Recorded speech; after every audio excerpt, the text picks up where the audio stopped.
కర్నూలు జిల్లాలో జరిగిన బస్సు ప్రమాదం అనేక కుటుంబాలకు తీరని విషాదాన్ని మిగిల్చింది.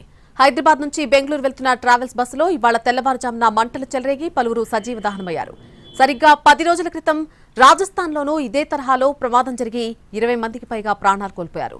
ఇవే కాదు, గత కొన్నేళ్లుగా స్లీపర్ బస్సుల్లో జరుగుతున్న ప్రమాద ఘటనలు ప్రయాణికుల్లో భయాందోళన రేకెత్తిస్తున్నాయి. వీటి నిర్వహణకు కఠిన నిబంధనలు తీసుకురావాలనేటువంటి డిమాండ్లు వినిపిస్తున్నాయి. ఇందుకే కర్నూలు జిల్లాలో జరిగినటువంటి బస్సు ప్రమాదానికి కారణాలేంటి?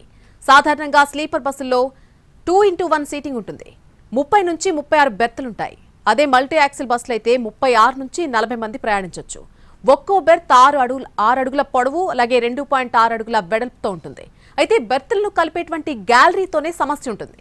ఈ గ్యాలరీలు చాలా ఇరుగ్గా ఉండడం వల్ల ఒకసారి ఒక వ్యక్తి మాత్రమే వెళ్ళడానికి వీలుంటుంది. ప్రమాదాల సమయంలో ప్రయాణికులు ఇరుకైన ప్రాంతం నుంచి వేగంగా బయటకు రాలేకపోతున్నారు.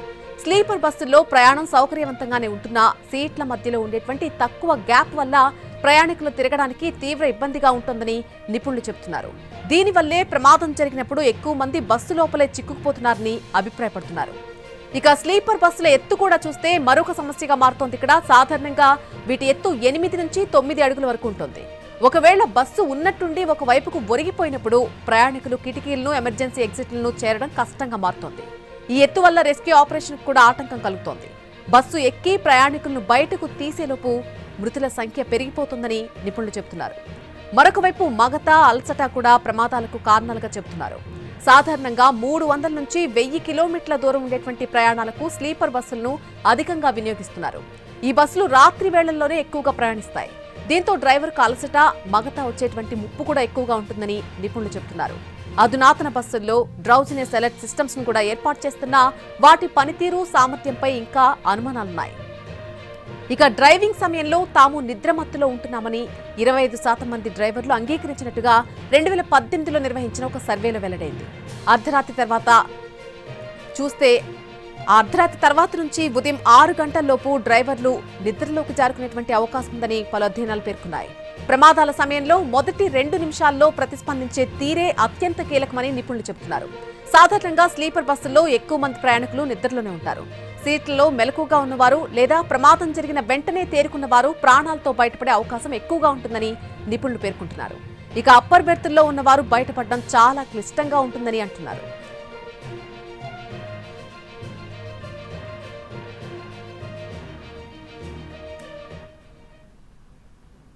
ఈ స్లీపర్ బస్సులు మొదట పశ్చిమ దేశాల్లో నడిపేవారు. సిటీల మధ్య వినోద ప్రయాణాల కోసం వీటిని వినియోగించేవారు. ఆ తర్వాత సాధారణ ప్రజా రవాణాలో ఇవి భాగమైపోయాయి. అయితే వీటిల్లో జరుగుతున్న ప్రమాదాల కారణంగా కొన్ని దేశాలు స్లీపర్ బస్సుల వినియోగాన్ని తగ్గించుకుంటున్నాయి. చైనాలో 2009 తర్వాత నుంచి 13 స్లీపర్ బస్సు ప్రమాదాలు జరిగి 252 మంది ప్రాణాలు కోల్పోయారు. దీంతో 2012లో వీటి రిజిస్ట్రేషన్లను చైనా నిలిపేసింది.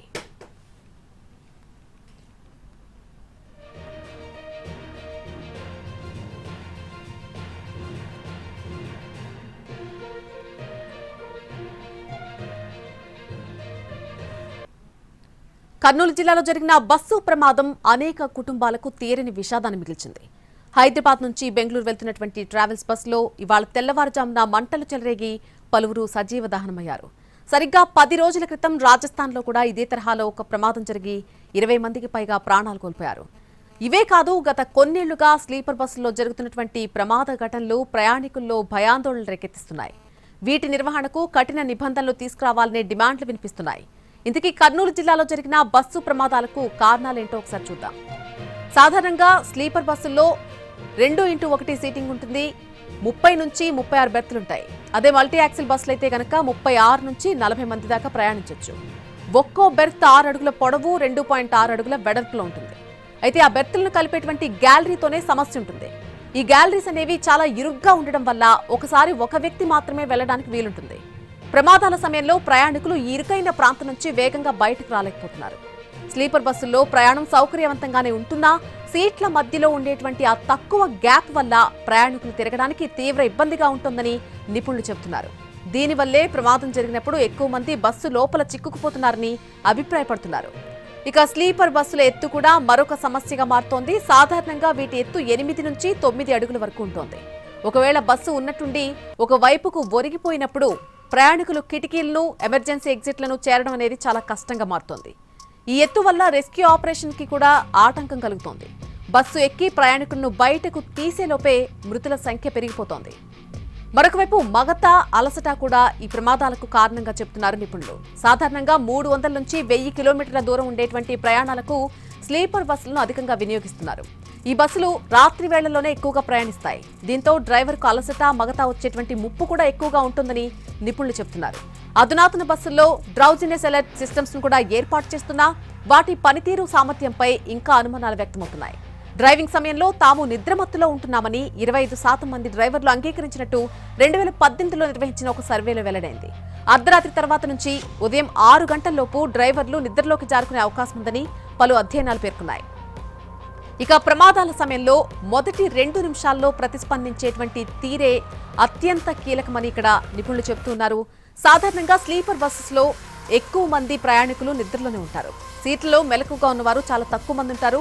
అలా మెలకుగా ఉన్నవారు లేదా ప్రమాదం జరిగిన వెంటనే తేరుకున్నవారు మాత్రమే ప్రాణాలతో బయటపడే అవకాశం ఎక్కువగా ఉంటుందని నిపుణులు పేర్కొంటున్నారు. ఇక అప్పర్ బెర్త్స్ లో ఉన్నటువంటి వారు బయటపడడం చాలా క్లిష్టంగా ఉంటుందని అంటున్నారు. ఈ స్లీపర్ బస్సులు మొదట పశ్చిమ దేశాలను నడిపేవారు. సిటీల మధ్య వినోద ప్రయాణాల కోసం వీటిని వినియోగించేవారు. ఆ తర్వాత సాధారణ ప్రజా రవాణాలో ఇవి భాగమయ్యాయి. అయితే వీటిల్లో జరుగుతున్నటువంటి ఈ ప్రమాదాల కారణంగా కొన్ని దేశాలు స్లీపర్ బస్సుల వినియోగాన్ని చాలా తగ్గించేసుకుంటున్నాయి. చైనాలో 2009 తర్వాత చూస్తే 2009 తర్వాత నుంచి 13 స్లీపర్ బస్సు ప్రమాదాలు జరిగి దాదాపుగా 252 మంది ప్రాణాలు కోల్పోయారు. దీంతో 2012లోనే వీటి రిజిస్ట్రేషన్స్ ను చైనా నిలిపేసింది.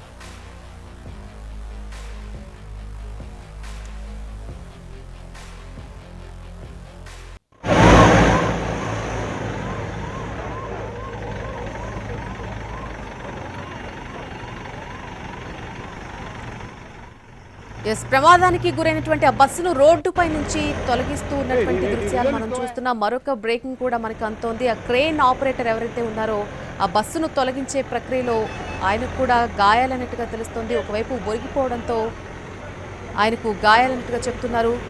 ఆ బస్సు ప్రమాదానికి సంబంధించి అక్కడ సహాయక చర్యలు ప్రస్తుతం కొనసాగుతున్నాయి. పూర్తిగా దగ్ధమైపోయినటువంటి స్థితి మనకు కనిపిస్తోంది. ఆ బస్సులో ఉన్నటువంటి వారి పరిస్థితి ఏ విధంగా ఉంటుందో మనం ఊహించుకోవచ్చు. మంటల్లో సజీవ దహనమైపోయారు చాలా మంది. చిన్నపిల్లలు, కుటుంబ సభ్యులు అందరూ కలిసి కూర్చొని ప్రయాణం సాగిస్తున్నటువంటి ఆ సమయంలో సజీవ దహనమైపోయినటువంటి పరిస్థితి కనిపిస్తోంది. ఆ బస్సు పరిస్థితి చూస్తే ఎంత అధ్వానంగా తయారైందో మనకు కనిపిస్తోంది. ఇక వాటిలో ప్రయాణించిన వారి సంగతి ఏమేమి ఉంటుందనేది మనం అర్థం చేసుకోవచ్చు. అలాగే ఆ బస్సును రోడ్డుపై నుంచి తొలగిస్తూ ఉండగా అక్కడ క్రేన్ బోల్తా పడినట్టుగా మనకు ఒక అప్డేట్ కూడా అంతోంది. ఆ క్రేన్ ఆపరేటర్ ఎవరైతే ఉన్నారో ఆపరేటర్కు గాయాలన్నట్టుగా చెప్తున్నారు. ఈ సహాయక చర్యల్లో భాగంగా బస్సును, ఆ ప్రమాదానికి గురైనటువంటి ఆ బస్సును ముందుకు తరలిస్తున్నటువంటి సందర్భంలో ఆ క్రేన్ ఒక్కసారిగా పక్కకు ఒరిగిపోయినటువంటి దృశ్యాలు మనకు కనిపిస్తున్నాయి. మరొక ప్రమాదం అక్కడ సంభవించింది. ఆ క్రేన్ ఆపరేటర్ కూడా తీవ్రంగా గాయాలన్నట్టుగా చెప్తున్నారు.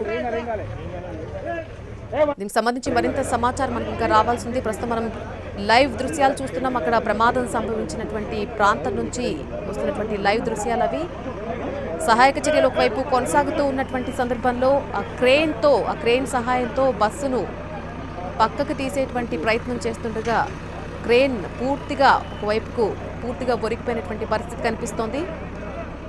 ఈ ప్రమాదంలో భాగంగా అక్కడ ఆ క్రేన్ ఆపరేటర్కు గాయాలన్నట్టుగా చెప్తున్నారు. పూర్తి అప్డేట్స్ అందించడానికి సంఘటనా స్థలం నుంచి మా ప్రతినిధి చంద్రశేఖర్ పాషా లైవ్ లో జాయిన్ అవుతున్నారు. పూర్తి అప్డేట్ అందించడానికి సంఘటనా స్థలం నుంచి. పాషా, ప్రస్తుతం అక్కడ పరిస్థితి ఏంటి? క్రమంలో క్రేను బోల్తా పడ్డటువంటి సిచ్యువేషన్ మనకు కనిపిస్తూ ఉంది.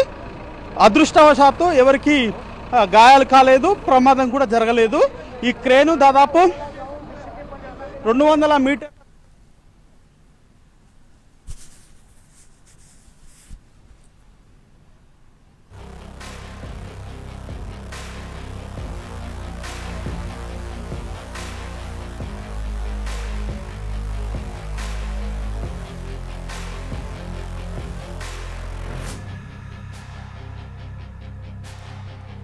కొన్ని దేశాల్లో బ్యాన్ చేసినటువంటి బస్సులు మన దేశంలో మాత్రం యథేచ్ఛగా తిరిగిపోతున్నాయా?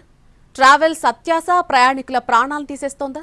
ఈ ప్రశ్నలన్నిటికీ సమాధానం ఒకటే, అవును, ఇది నిజమే. ఎందుకంటే 10 రోజుల క్రితం రాజస్థాన్లో జరిగినటువంటి ప్రమాదంతో బయటపడ్డ వాస్తవం ఇది. ఇవాళ కర్నూలు జిల్లాలో కూడా కొన్ని దేశాల్లో బ్యాన్ చేసినటువంటి బస్సులను మన రోడ్లపై తిప్పడమే ప్రమాదానికి కారణంగా చెబుతున్నారు. 10 రోజుల క్రితం రాజస్థాన్లో జరిగినటువంటి బస్సు ప్రమాదంలో 20 మంది దాకా ప్రయాణికులు సజీవ దహనమైపోయారు. ఈ ఘటన తీవ్ర విషాదాన్ని నింపింది. ఇవాళ జరిగిన ప్రమాదం కూడా ఎన్నో కుటుంబాలని శోకసంద్రంలోకి నెట్టేసింది. ఈ ప్రమాదంతో స్లీపర్ బస్సులు ఎంతవరకు సేఫ్ అనే అంశం తెరమేకొచ్చింది. ఇక సాధారణంగా ఈ టైప్ బస్సులు చైనాలో ఎక్కువగా తిరుగుతూ ఉండేవి. అయితే ఎక్కువగా ప్రమాదాలు జరుగుతూ ఉండడంతో 2012 నుంచి స్లీపర్ బస్సుల రిజిస్ట్రేషన్ అక్కడ నిలిపేశారు. అంతకుముందు ఉన్నవి మాత్రం తిరుగుతున్నాయి. 20 ఏళ్ల క్రితం వరకు కూడా మన దేశంలో కేవలం లగ్జరీ బస్సులే తిరిగేవి.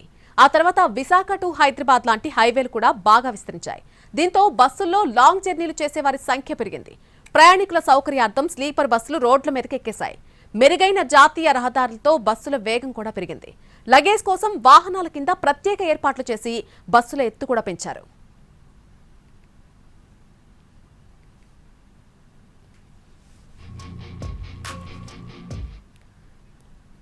అసలు చినటేకూరు దగ్గర ఈ బస్సు ప్రమాదం ఎలా జరిగింది?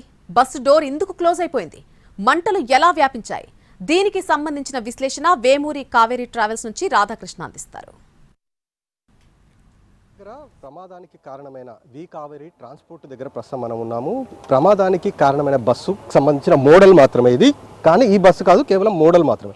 ఇదే మాదిరిగా ఉన్న బస్సు నిన్న రాత్రి 9 గంటలకు ఈ ప్రాంతం నుండి, ఇప్పుడు మనం చూస్తున్న పటాన్చెరులోని వి కావేరీ ట్రావెల్స్కి సంబంధించిన ట్రాన్స్పోర్ట్ కార్యాలయం నుండి 9 గంటలకు బయలుదేరింది. ఇది మల్టీ యాక్సిల్కి సంబంధించిన కెమెరా, 2+1 సీటర్ ఉంటుంది, అంటే 2+1 స్లీపర్కి సంబంధించింది. దాదాపు 40 మందికి పైగా కూడా దీంట్లో పడుకోవడానికి అవకాశం ఉంటుంది. డ్రైవర్ ప్లస్ క్లీనర్ సపరేట్గా ఉంటారు. మొత్తం 43 మందికి సంబంధించిన కెపాసిటీ. నిన్న ప్రమాదం జరిగినప్పుడు, అంటే ఈ బస్సుకు ఒక స్పెషాలిటీ ఏంటంటే స్పీడ్ పెరిగినప్పుడు హైట్ పెంచుకోవడం అనేది ఒక హైడ్రాలిక్ సిస్టమ్ అనేది ఉంటుంది. అందులో భాగంగా నిన్న ఈ బస్సు ప్రమాదానికి కారణమైనప్పుడు దాదాపు 100కి పైగా స్పీడ్గా ఉన్నట్లు కూడా మనకు తెలుస్తుంది. అప్పుడే ఈ బస్సుని ఒక 2 వీలర్ ఢీకొట్టడం జరిగింది. అంటే ఈ డ్రైవర్ మితిమీరిన వేగంతో వెళ్తూ ముందుగా ఉన్న 2 వీలర్ని ఢీకొట్టడం జరిగింది. దీంతో ఆ 2 వీలర్ అనేది నేరుగా బస్సు కిందికి దూరడం జరిగింది. ఆ తర్వాత డ్రైవర్ అదే నిర్లక్ష్యంతో కనీసం బస్సును కూడా ఆపకుండా నిర్లక్ష్యంగా బస్సును ముందుకు తీసుకొని వెళ్ళాడు. ఆ టైంలో బస్సు మొత్తం కూడా వెనకాలకు రావడం జరిగింది. ఆ వెనకాలకు వచ్చినప్పుడు కూడా ఫ్యూయల్ ట్యాంక్ ఒకటి ఉంది. ఆ ఫ్యూయల్ ట్యాంక్ దగ్గర ఉన్న పైపు ఎప్పుడైతే బస్సు కిందికి